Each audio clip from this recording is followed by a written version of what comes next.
할렐루야. 사랑하는 대강의 가족 여러분, 오늘 하루도 하나님의 말씀과 동행하는 삶이 되길 소망합니다. 오늘 함께 나눌 하나님의 말씀은 마태복음 12장 46절에서 50절 말씀입니다.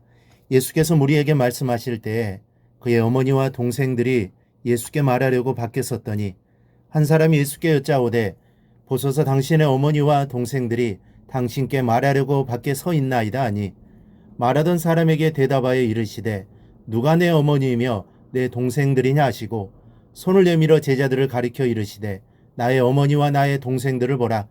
누구든지 하늘에 계신 내 아버지의 뜻대로 하는 자가 내 형제요 자매요 어머니이니라 하시더라. 아멘. 아마도 세상에서 가족만큼 끈끈한 관계는 없을 것입니다. 이미 서구에서는 가족 지상주의라는 사상이 철저하게 자리 잡은 상태입니다. 이 세상 그 무엇보다 가족이 최고라는 것입니다. 가족을 최우선 순위에 놓고 생활합니다. 외국에서 물건을 교환하는 것은 그리 반가운 것은 아니지만 남편이 아내에게 또는 아내가 남편에게 선물을 하려고 물건을 샀을 때 혹시 그 물건이 상대방의 마음에 들지 않을 경우에는 두말할 것 없이 바꾸어 준다고 합니다. 그들에게 제 아내가 싫어합니다 또는 제 남편이 마음에 들어하지 않아 해요 라는 말은 물건 교환에 충분한 이유가 된다는 것입니다. 우리나라도 이런 가족 지상주의 사상이 서서히 자리 잡아가고 있는 상태입니다. 물론 이런 경우가 지나치면 가족 이기주의 또는 가족 지상주의에 빠지기 쉽습니다.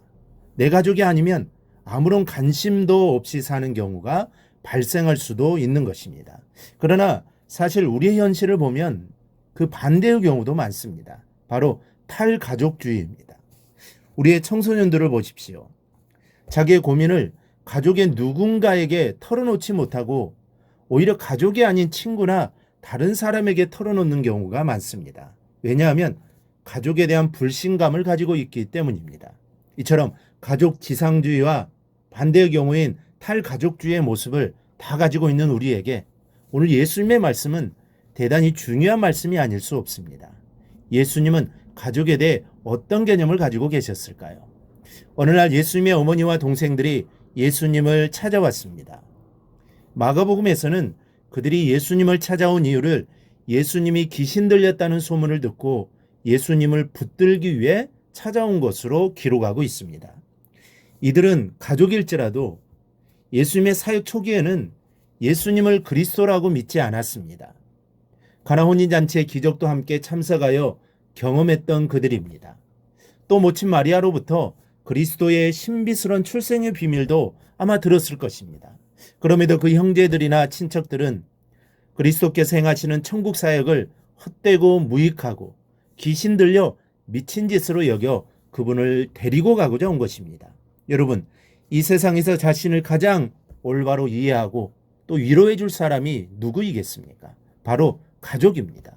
그런데 영적인 기준을 가지고 대할 때는 가족이 오히려 원수일 경우가 많은 것입니다.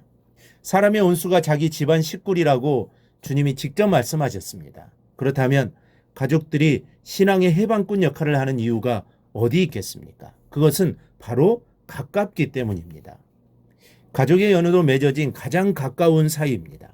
그만큼 서로에 대해 간섭하기도 쉽습니다. 그러다 보니 신앙이 다르거나 혹은 불신 가정에서 신앙을 가지게 될 때 가족과 갈등과 마찰을 일으키게 되는 것입니다. 그러나 그러한 갈등은 신앙을 위해서는 피할 수 없는 일입니다. 우리 주님도 겪으신 일입니다. 그러므로 우리도 주님과 같이 신앙으로 인내하며 슬기롭게 갈등을 극복해 나가야 합니다. 이 잠언서 기자는 사람의 행위가 여호와를 기쁘시게 하면 그 사람의 원수라도 그로 더불어 화목해 하시느니라 교훈합니다. 이 교훈처럼 그리스도는 오직 자기 사명에만 충실한 결과 후에는 온 가족이 자신들을 그리스도라 부르며 믿게 만들었습니다. 지금은 괴롭겠지만 후에는 오히려 가족을 천국 백성으로 만드는 날이 주께로부터 주어질 것이니 인내하고 나아가 그들이 알고 있던 자신의 옛사람을 죽이고 주 안에서 변화된 새 사람의 모습을 보여주어야 할 것입니다. 어쨌든 예수님께 찾아온 가족들을 보고 한 사람이 예수님께 가족들이 찾아왔다고 말했습니다. 그때 예수님께서 가족에 대해 이렇게 말씀합니다. 누구든지 하늘에 계신 내 아버지의 뜻대로 하는 자가 내 형제요 자매요 어머니라.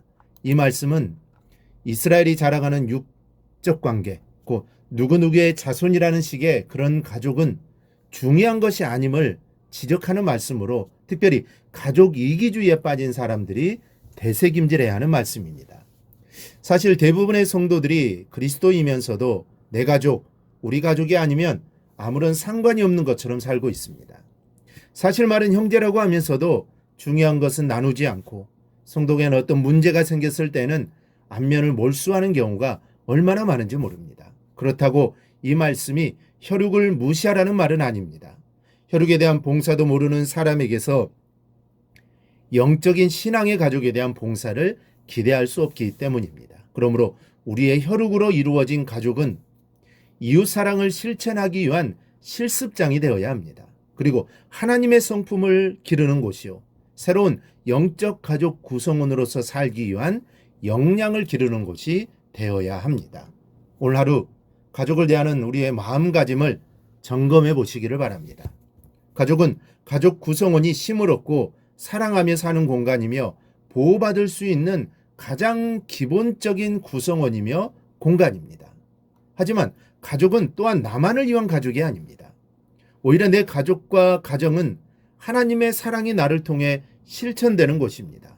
오히려 내 행동과 말 한마디가 영적, 육적 가족에게 미칠 영향을 생각하며 우리는 살아가야 합니다. 오늘 예수님은 누구든지 하늘에 계신 내 아버지의 뜻대로 하는 자가 내 형제요 자매요 어머니라고 말씀하셨습니다. 내 뜻을 버리는 겁니다. 하나님의 뜻대로 말하고 행동하는 것입니다. 이렇게 살 때 더 크고 귀한 가족을 얻게 되고 그 안에서 더 큰 행복을 누리게 된다는 사실을 기억하시기를 바랍니다. 오늘 하루 가족을 생각하며 또 가족의 구원을 위해 기도하는 하루가 되기를 주님의 이름으로 축원합니다. 오늘 묵상한 말씀을 굳게 잡고 삶으로 실천하며 살아내는 대강의 모든 성도들이 되기를 축복합니다.